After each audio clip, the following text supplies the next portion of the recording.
Welcome to SACCO 360, your front row seat to Kenya's most transformative cooperatives. Step into the world of Boresha SACCO with CEO Jacob Mengich as he unveils the bold vision and inspiring journey driving Boresha SACCO's growth. How has Boresha SACCO grown and adapted over the years to meet member needs? Since inception, the SACCO had few products, which we sometimes call them traditional products, like emergency loan, school fees loan, development loan, which have been running for a long time.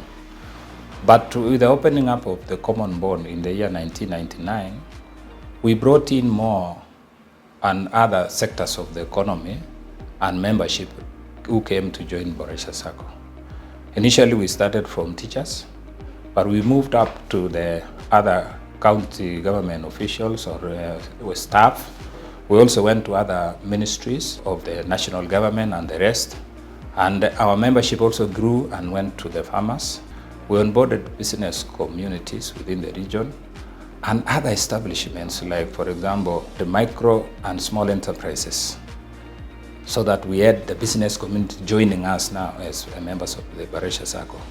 And as a result of that, the products that we have initially, we expanded and came up with new products targeting the cadre of membership that we wanted.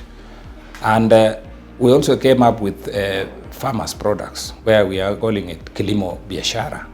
And we also came up with others which we are calling Biashara loans. Those are the products that we are giving the business community. I will say this has made our SACCO to grow.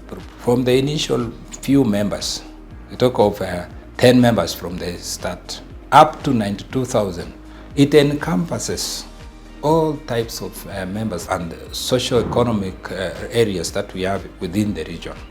And in our products, we have also looked at the retirees or even civil servants who have retired. We have asked them to continue being members of the SACCO. And we came up with a product where we are now calling it Legacy. Legacy means these are senior citizens who will continue patronizing the SACCO. And we have given them a product where they are able to pay the loan comfortably with competitive interest rates. The youth are the young people who are joining the SACCO. We have given them products where they are able to use and utilize technology. Out of those technology, they are able to be served very fast. Why should Kenyans trust a regulated SACCO like Boresha? Boresha SACCO is regulated by SACCO Societies Regulatory Authority under the SACCO Act, as well as the Cooperative Act, Cap 490. It is very key for any SACCO to be regulated, or any institution in Kenya, especially financial institutions, for safety and management of the members' funds. Remember, it is deposit-taking SACCO. It means we are collecting funds from the public. That public trusts the SACCO because they are seeing the performance of the SACCO. They are seeing the growth, and they also want to invest their funds and get a return, possibly at the end of the year or any time they are given, depending on the arrangements that are made within the member and the SACCO. However, for our arrangements, we are giving returns at the end of the year in form of dividends, in form of interest and bonuses. Last year, we paid our dividends to the members at 13%, and we paid interest on deposits at 10%, as well as bonuses. Bonuses means other investments and rebates that we give to the membership because of investments that we have done on equity shares. Because they invested on equity shares, they made the structures of the SACCO, build the structures, and other businesses that they do. So we give them bonuses. For them to get those bonuses at the end of the year and an interest that we get at the end of the year, the SACCO must be regulated. And the regulations comes from the government. For the membership to trust the SACCO, they must also see progress. Because for a SACCO which is not regulated and you are taking deposits from the public, there is a risk which will be involved, because sometimes management may not be good, governance may not be good. But for Boresha SACCO, we've had a robust governance because we are seeing growth in terms of membership. Like last year, we grew the membership by 10,000, from 82,000 to 92,000. Those are signs of growth, and those are signs of trust, and as a result of regulations that the government has given. What investment opportunities does Boresha SACCO offer that is helping members build wealth? We have come up with products which we have put in the digital products. For example, they are able to borrow loans digitally. And we've come up with a system whereby members are able to transact. If you go over the counters or the banking halls, which we're calling FOSAs, few members are coming to the FOSAs to do the transaction, where they seek advice as far as what they want to borrow and seek financial literacy and all those. Out of that, we are able to serve our members wherever they are, because we introduced what we are calling Boresha. Boresha, they are able to transact. We have introduced like 20 features in that product, where we are coming up with one very good product which we're calling Mjaza. Mjaza, you're able to put savings and borrow digitally. And that is where our young membership are now embracing the same. And the business community are also embracing the same. And they're able to do pay your bills, pay everything, pay salaries of your employees if you have employees within your homes, and everything is done within digital. And that is what we are now embracing as Boresha SACCO. And at the same time, we are looking at farming. And we have encouraged people to do the dairy farming. So that, you remember, Kenya is an agricultural country. And Boresha SACCO wishes to participate with the government, the partners and others, and the county government of Baringo in encouraging farming. We have coffee within this region. And the coffee of Baringo is among the best in Kenya. And we have given them products through micro, small and enterprise, MSME, where it was introduced recently by the government, and we have partnered with the national government. We have farmers, we have business people, and MSME. So as a result of that, we have put everything together to an extent that it is improving the lives of common people. And at the same time, the SACCO is growing. If you look at the Marigat region, where irrigations are done, the rivers that we have within the region, farmers grow pineapples, they grow all kinds of fruits, and they also grow maize seeds, where we have had an agreement or a tripartite agreement between Kenya seed companies and other seed merchants, Boresha SACCO, and the growers, who are the farmers now. So that what we give to the farmers, we give credit. And the market becomes the Kenya seed and other seed merchants within this region, so that members now, who are the farmers, are able to get their money through Boresha SACCO. So as we give them credit, it has become a very good product for the SACCO, whereby they're able to assist the farmers grow and establish themselves economically. How is Boresha SACCO leveraging digital solutions to improve service to members? Our system was established in 1999, and we have run through and be able to improve it every time. Even up to now, where we have the AI, we are working with our experts and the providers of the systems so that we can be able now to move to the AI way of serving our membership. However, on the other hand, our systems is interconnected, and we are able to serve our members from anywhere.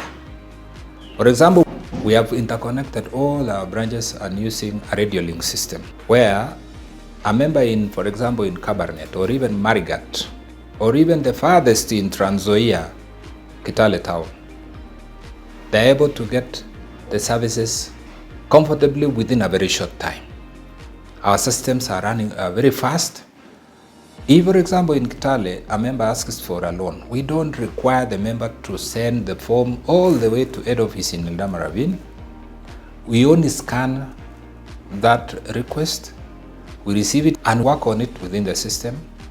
Within a very short time, for example, if a member asks for a big loan like 2 million, 3 million, within a day, up to 2 days, we are able to serve that member and is able to get that loan because of the enabling that has been done within the system. The electronic data management system has really centralized our credit to an extent that we are able to serve the members comfortably. We introduced what we call Boresha, which is a USSD code of *434#, where members are able to withdraw money from their accounts. If you dial *434# and you are an account holder, your money is in the account, you are given the features. You are able to withdraw, you are able to deposit, or even pay loan to do the same. We have a pay bill, which is very key for us in Boresha SACCO. 545500. Members are able to deposit their monies. Especially the business community have had that, where we are able to give them their account and connect to 545500, our pay bill, where they are depositing money. I've given you an example of Tiati, where we like that branch because it is changing lives within that region. It is changing cultures within that region.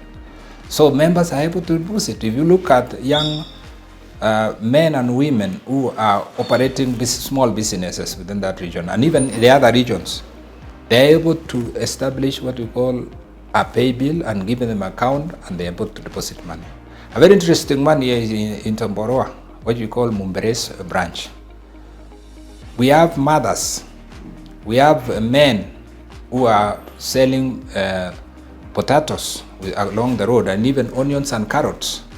You find a mother or a gentleman has a tag on the shoulders here, where you are able to see 545500 pay bill. When a truck is passing and they are buying a bag of potatoes, they are able to deposit money because they are able to see a tag placed on their chest. And that becomes very comfortable for our members to be able to get money. They are able to get services. We have a call center here. Members are able to query and ask the call center officers what they want. For example, if they ask for a loan, or they want to know their balances, or they want to ask any general questions, and we are able to answer them within that call center. And our lines are very open for our membership within the system. We are able also to record and review what the members have asked. And we also have members are able to transact. We are also moving into using virtual and online meetings, where we are able to meet our members. For example, last year we had our membership meetings, because we go to the membership education every beginning of the year. We are able to use online meetings. Members all over were able to follow our meetings, and the questions they ask were very good and very progressive questions, to an extent that it is helping us to grow the SACCO. How are Boresha SACCO's CSR initiatives impacting communities? We established Boresha Community Foundation, and that is what we are now calling our CSR wing. The SACCO invests money there every end of the year, where we put a budget in the Boresha Community Foundation. Purpose of this is to go back to the community within the principles of cooperative, 7 of them. One of them is caring for the community. And Boresha SACCO has gone deep into that, to an extent that we are able to touch the lives. And we pride ourselves as Boresha Deposit Taking SACCO, where we are able to touch lives of the people in the community. And one of the main activities that we have done is in relationship to climate change. And the SDGs, the 17 Sustainable Development Goals, is one of them when you talk of climate change. The things which are happening globally, one sector which globally is being emphasized is about climate change, which really do affect what is happening, and even here in Africa and Kenya in particular. So as a result of that, we've gone further as under our CSR to encourage people, encourage community, and encourage institutions like schools to plant trees. And what we have done, we have encouraged young people and even other people so that they can be able to plant more trees. As they plant trees, we in Boresha Deposit Taking SACCO, we want to buy the same trees that farmers grow within their community. We are picking the same trees and take them to institutions. For example, a school, primary school, or even a secondary school. We ask them, these are 1,000 trees, plant them within your institutions. Manage them. We are donating to you as Boresha DT SACCO. You know, children are very good. They want to own a tree. They want to own a plant and say, this is mine. And as a result of that, that tree will grow and become very big, and it is part of the management of the climate. So that is one that we have been doing. And for the last 3 years, we have planted 18,000 trees within this region. As a result of encouraging those who are able to plant, grow seedlings and sell them, we buy them and distribute through our CSR. Number two, within the region of the lower regions of this county, floods were there sometimes back, and we were able to chip in and come in and assist the community so that we are able to give them things like, there was a school which was blown away by wind, and we were there in handy to give them iron sheets and all the rebuilding of the school. We have also gone in to an extent that we are looking at the community and individual person. Through the Boresha Community Foundation and under CSR, we have also come and assisted the needy students who are able to grow and learn. There are some 2 students who are able to go to the university, and they have gone far to an extent that they are now working within the community. We have also given them industrial attachment and internship within the same SACCO, because all of them belong to our members. And we have encouraged our members to take students or children to school. At the end of the day, we will have brought in all the community and everything within the SACCO, because they are all members of the SACCO. So we have been doing assistance to the community through those kind of arrangements. Under our education sector, we have gone into the community to do what we call financial literacy. And as a result of that, our members and the community have embraced financials, and they have embraced SACCOs, because we have given them the literacy and the knowledge of savings and the knowledge of utilization of the funds. Because if you are to start a business, for example, now, you need to have a business plan. When you borrow money, you need to know how to utilize that money. And at the end of it all, you are able to pay comfortably. In terms of giving out loans and the timing for farmers, the timing of business community, we have given them the way they can be able to plan their financials and be able to grow themselves individually. And even in terms of education to our children, school fees and all those, so that they can be able to plan. And even the farmers, when we give them loans, we don't give them the entire amount. For example, it was like 100,000 for farming. We give them in phases so that they can be able to move along. At the end of it all, no money is being diverted, but it is done according to the purpose that is intended for. So that brings up all the community and everybody together to an extent that we are now becoming one, and brings unity within the region. What lessons can be drawn from the recent challenges facing the SACCO sector? If you look across, and some of the cooperative movements and SACCOs which are having challenges, it's because of governance. What kind of policies do you have? Because if you establish a policy, do we really adhere to it? Or do we have our self-interests?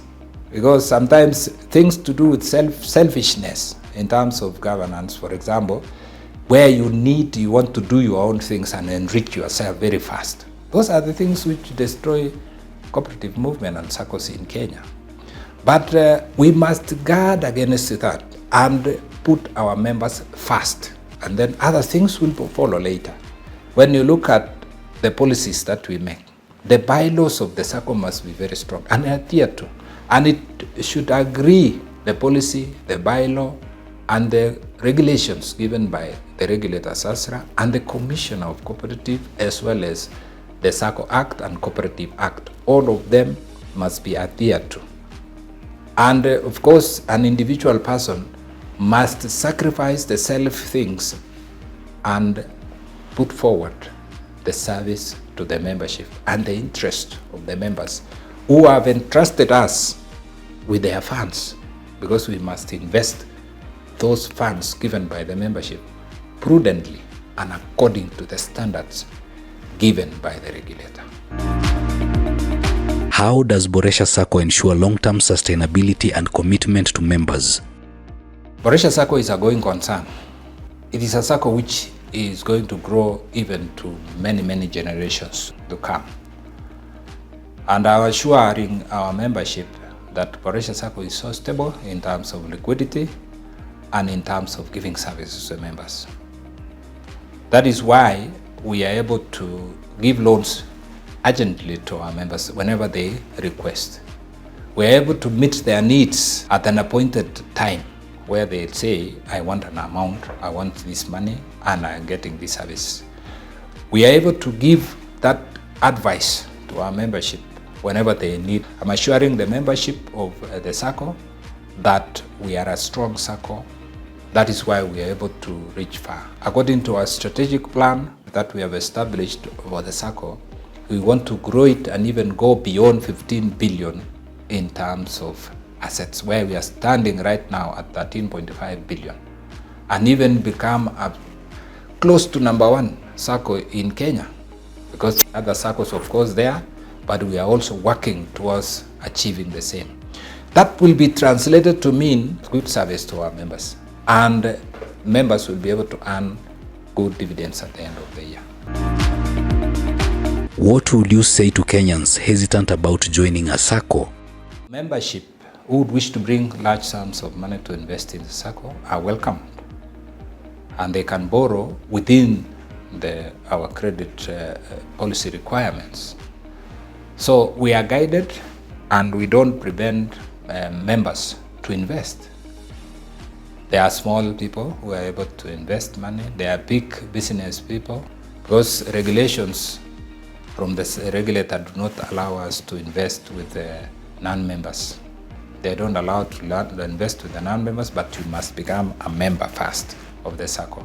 So once you are a member of the SACCO, then you can now be able to invest and be able to get your returns. Our interest is affordable. Interest of fixed deposits is a banded kind of interest being given out within industry standards. So anybody can be able to join us as a member of the SACCO. Why is now the best time to join Boresha SACCO, and what's your vision for its future? The potential members who are coming, welcome. The SACCO is home. The SACCO is a place to invest.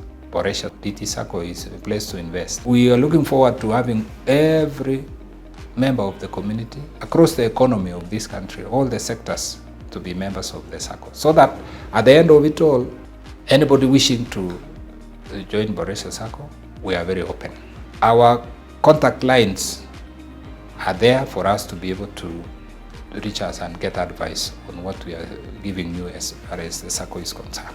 The current members, I'm very happy and proud of our membership, because they have stood with the SACCO. We have members who are senior citizens. They said we are not moving away from the SACCO. They have channeled all their pensions to the SACCO, and they are saying we are here to stay. We want to serve our members, because the SACCO is giving them the service that they require.